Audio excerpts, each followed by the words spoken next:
The Kelly Cup final stage is set. We'll have a preview. A couple teams are already making moves for next season. And a new team now has a name and a face. We hope your overtime provisions are ready. It's time for another expanded edition of ECHL Week.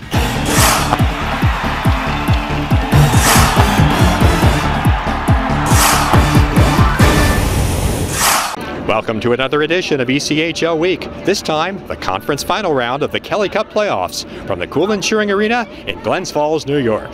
Let's start off the show today with a look at the Eastern Conference final between the Florida Everblades and the Adirondack Thunder.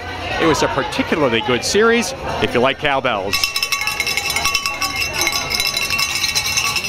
We are underway as the Everblades win the opening face-off. They take it back inside of their own zone. And a goal in last night's game was the one that was last seen on Drew Fielding. McKenzie down low in front. And rebound, he scores. Well, Matt McKenzie found his way down inside the Adirondack zone. A defensive breakdown leads to the defenseman coming up and scoring the first goal of the game. And the Everblades lead it 1-0 with 17-14 to go in the first period. Tangles up with Matthew Brodeur. Brodeur gets it off the far side wall. The Everblades keep it onside. Trickles over the front of that. Kirkpatrick, a shot, he scores. Michael Kirkpatrick, 2-0 Everblades. And again, the Thunder go down 2-0 in the first period. 1:39 to go in the man advantage. Down low for Jerzinski, in front for Hurd, he scores. A power play goal for Mitchell Hurd. And it's 3-0 Everblades in period number 1. Up the wall, can't clear. Spatula looking to move it down deeper inside of the zone. Gets it for Terrence Wallen. Wallen high slot for Schmelzer. Schmelzer on the back end in front. They score! What a pass by Ryan Schmelzer. And the finish for Mike Spatula. And the Thunder are on the board here in the third period.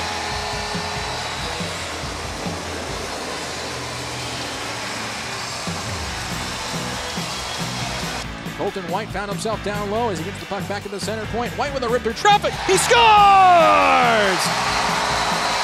A Curtis Lumber power play goal for Colton White. And the Thunder are back to within 1 with 7:57 to go in the third period.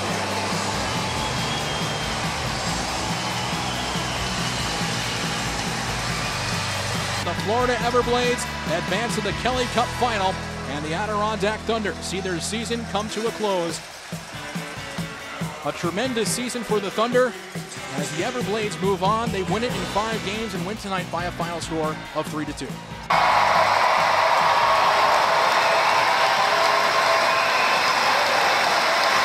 Most of the games were close, 1-goal games, and in every single series. So I mean, we've been down in some games, and we fought our way back, and luckily we found ways to win when we dug deep. So I mean, the playoffs are, there's a lot of ups and downs, a roller coaster ride, and it's not about getting too high and too low. It's about staying level. I think the depth we have throughout the lineup, 4D, and it's been it's been good to see. I think everyone contributing, and I think that's one of our strengths. You don't often get to stand next to, and I do mean next to, a pro scoreboard. This is the old one at the Cool Cheering Arena, and it's available. If you're interested, call the people here.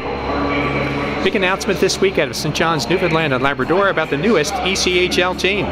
The ECHL's newest team has a name, logo, and colors. The primary logo for the Growlers is a Newfoundland dog, a large working breed known for its size, strength, intelligence, and loyalty. The team describes the dog head in the logo as fierce and stoic, representing the pride and resilience of the people of the province.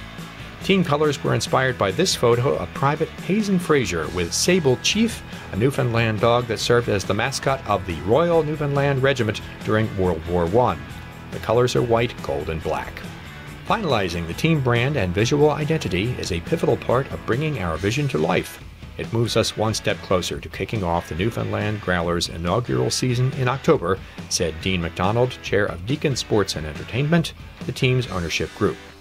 The first game for the Growlers will be Friday, October 12th, when they face Florida at Mile One Center in St. John's in the opening game of the ECHL's 31st season. Note October 27th on your calendar. That will mark the first ever ECHL game featuring 2 teams based in Canada. On that day, the Growlers will host Brampton. We look at the Western Conference Championship Series when ECHL Week continues.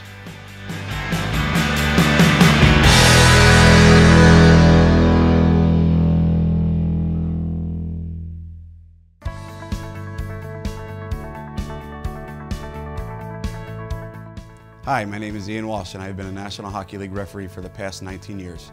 Growing up in Philadelphia, I worked a lot of youth games here in New Jersey and in Pennsylvania. Today's aspiring officials are faced with many challenges, from individual safety to spectator abuse, and it has caused a shortage of officials in every sport. We can all be part of the solution to change that environment so that officials can do their job in keeping the game fun and safe for everyone. If you're interested in becoming a USA Hockey official, visit our website at aaharest.org for information on how to get started.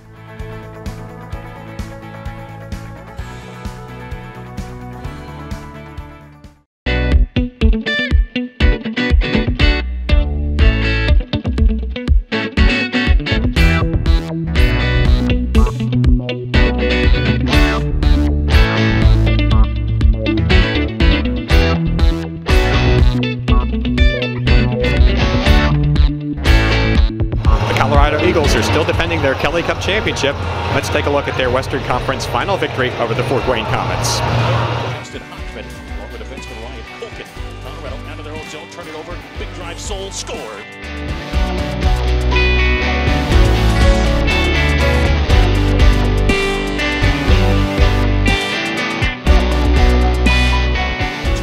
Kravchenko backdoor, shot, scores. Break. Sedlowski cuts between the circles, shot, scores. And Colin Bowman, backdoor shot, scores! Matt Garbowski. Drives in, Santamon, near side, Rattel fires, scores! Desjardins popped off his tape, but brought back in by the Comets. Wide side, Kravchenko, drop pass, shot, save made! Kanata holds on to the penalty coming here as Kravchenko went plowing into Kanata, and Kravchenko's going off. Register. Ahead now for Rattel, hands it over. Olsen looks back door, tip, save made, shot, scores! Colorado wins the Western Conference Championship! Back to back goals! Eagles win it 4-3.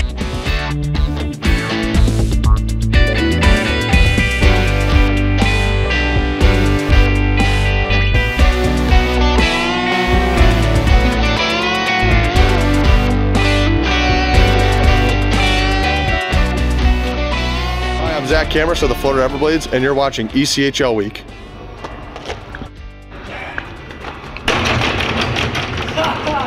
So much going on around the league this time of year. Let's check out all the news from around the ECHL. The Wichita Thunder will be helping the NHL's Edmonton Oilers develop players for another year. The teams have extended their affiliation agreement through 2018-19. We're excited to be extending our affiliation agreement with Edmonton, said Wichita head coach Malcolm Cameron. I'm very excited about the new crop of Oilers prospects turning pro and look forward in helping their development. 6 Thunder players participated in American Hockey League training camp with Bakersfield last fall. Kevin Kerr has been named as the head coach and director of hockey operations for the Greenville Swamp Rabbits. Kevin worked hard for everything he has achieved as a player and as a coach, said team president and CEO Steve Donner. He brings the same work ethic and desire to win with him to Greenville. His teams are competitive and fun to watch and very hard to play against. Kerr led the Macon Mayhem of the Southern Professional Hockey League for the last 3 seasons. His record during that time was 94, 56, and 18. Macon qualified for the postseason all 3 of Kerr's seasons and won the SPHL title in 2017. A third-round pick by Buffalo at the 1986 NHL entry draft, Kerr had a lengthy minor league playing career. In addition to playing with Cincinnati, Birmingham, and Mobile in the ECHL, he saw action in the American, International, Colonial, and United Hockey Leagues. He's preparing for his 6th season as a head coach at the pro level. A preview of the 2018 Kelly Cup Finals, next on ECHL Week.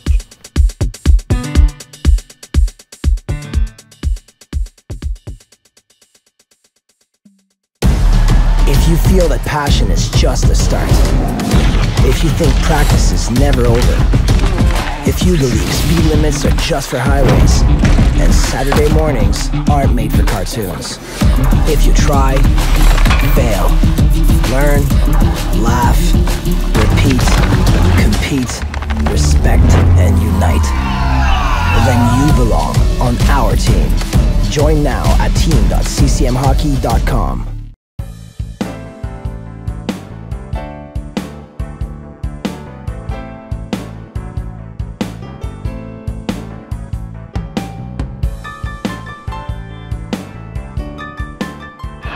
Two teams are left standing. Let's take a look at our Kelly Cup Finals preview. The Colorado Eagles against the Florida Everblades. Both Florida and Colorado topped 100 points during the regular season. The Everblades were first in the ECHL and won the Brabham Cup for their efforts. Florida will attempt to be just the sixth team to win the ECHL regular season and playoff titles in the same year. The Eagles were second in the West and fourth overall. Attempting to defend their Kelly Cup title from a year ago, Colorado is an impressive 6-1 in overtime games thus far this postseason. The Eagles swept South Carolina a season ago, but they'll be hard-pressed to duplicate that result against the Blades. Florida is in the final round for the fourth time. The only time it came out a winner was in 2012 with a 4-1 victory over Las Vegas. These teams didn't play each other in the regular season and have never met in the postseason, but here are some meaningful stats. Florida is averaging nearly 4 goals per game in the playoffs. Colorado is allowing just under 2.5 goals per contest. The outcome of this series will be on the shoulders of two veteran goalies. The Everblades' Martin Ouellet, who represented his team in this season's All-Star Classic, has lost just once in this playoff season. Yeah, I think just as a group, we've just got to keep doing what we're doing good and what brings us success. And I think we just got to focus on that and not try to do too much. I mean, we just got to focus on game one and be ready for the next team we play against. Joe Canada has been the only goaltender the Eagles have used in their 17 Kelly Cup playoff matches to date. Florida head coach Brad Ralph was recognized for his efforts this season. He was given the John Brophy Award as the league's Coach of the Year, and he's put together a strong, fast, physical, deep team. In 86 regular season and playoff games in 2017-18, the Everblades have won 65 of them. You just got to tip your hats to our players. Those guys, they've given it everything they have all year long. They're full of character and pride, and they bring it every game. But make no mistake, with a coaching staff and 8 members of last year's Kelly Cup winners still on the roster, Colorado knows how to win, as they showed in a grueling Western Conference final against Fort Wayne, during which 3 of their 4 victories in the 7-game series took place in overtime. And with this team moving on to the American Hockey League next season, it would like to provide the ECHL with one last Colorado memory. Savor this series. It should be a very good one. A lot of fans are excited. Who can blame them? The ECHL has released the 2018-19 regular season schedule. The ECHL's 2018-19 regular season will begin on Friday, October 12th, with 6 games, highlighted by the Newfoundland Growlers opening their home schedule against the Florida Everblades. Other games on opening night include Greenville hosting Toledo, Fort Wayne visiting Indy, Allen at Kansas City, Wichita home against Idaho, and Rapid City traveling to Utah. Among the 8 teams opening their home schedules on Saturday, October 13th, is the other newcomer for the 2018-19 season, the Maine Mariners. They'll host Adirondack in their first contest. Wheeling will be the final ECHL team to play a home game.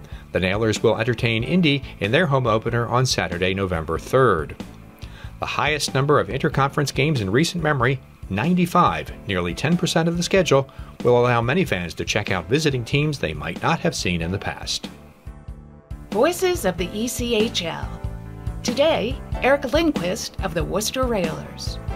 What's your favorite road city in the ECHL? Well, my favorite road city next year definitely will be St. John's, Newfoundland. I joke around that I could have run for mayor in St. John's when I was making the trips with the Worcester Sharks over the years. But looking forward to St. John's back in the ECHL next year, and it should be a great rivalry once again between Worcester and St. John's. Tell us about your pregame preparation. I have about over 1,000 of these cheat sheets that I do before every game. It kind of keeps me on track. 3 or 4 notes about each player on both teams, and in case if I get lost in the shuffle, I can look down and have something there to kind of guide me back on track hockey-wise. But other than that, it's you learn to be able to cheat a little bit the more you get to do this. But you got to be prepared for every game. Any good stories about hockey events during your career? There was a game against the Hershey Bears where I kind of got a little overly excited at the end. And I think we had beaten the Bears maybe 5-1 in the DCU Center, and I might have had some choice words for Hershey on the way out. They started a little bit of a brawl after the game, and the very next time we went to Hershey, they had 10,000 people, and I was public enemy number one. They had signs, they had security for me at the hotel, at the arena, and we ended up losing 8-1 that game. And my head coach, Roy Sommer, was not pleased with me after the game. He felt like we were walking into a war zone, and a lot of it had to do with some of the comments that made it in the paper the next day and the following day. And I guess it was lesson learned after that. Have a great ECHL memory? My favorite memory calling a game in the ECHL would probably be the Worcester Railers opening night. You know, there was a lot of behind-the-scenes work to get over 12,000 people at the DCU Center. The city of Worcester hadn't had hockey for over 2 years, and opening night this year for the Railers was special. You know, I had goosebumps. I was nervous before the game. It was a big win in front of a huge crowd, and certainly that was probably my most favorite moment in the ECHL. That wraps up another edition of ECHL Week from Glens Falls, New York. Thanks for watching. Don't forget to follow us on all our social media channels. Best way to keep up to date on everything that's going on throughout the ECHL. Got one more show to bring to you this year. It'll be the last one of the season. It'll come to you right after the Kelly Cup has been awarded. Make sure to follow those social media channels to find out when that'll be. See you then.